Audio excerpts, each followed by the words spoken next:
I think all intelligent investing is putting out cash today with the objective of getting more cash in the future. That's the essence of investing. Is if I'm going to put out $1,000 today, the only reason I'm putting it out is that I expect to get more than $1,000 back in the future.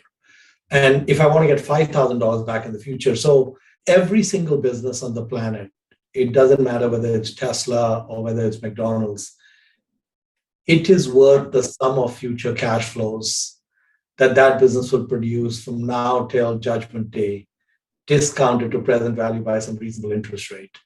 The difficulty that we get into with investments is in the vast majority of businesses, it is very difficult to have a high degree of certainty on those future cash flows, and they become extremely uncertain as you go further out in the years.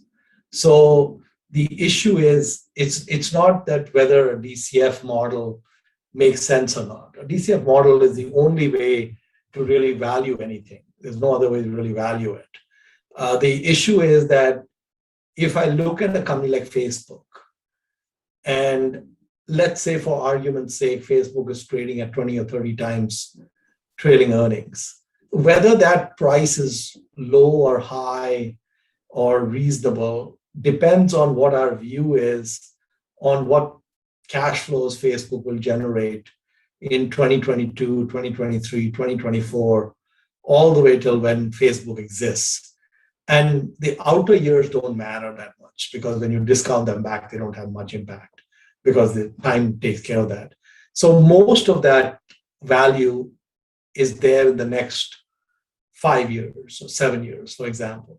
So if we knew for certain that a business was going to grow 50% a year for 5 years, for example, okay, or 50% 5 years, which would mean that, 1.5, 2.25, 3.35, 7.5 times. Whatever their earnings are today, it'd be about 7.5 times in 5 years. And if the earnings, or let's call it 8 times, for example, if it was trading at a multiple of 100 times earnings and it was growing 50% a year, what that would mean is in 5 years, if the price didn't change, it would be at 12 or 13 times earnings.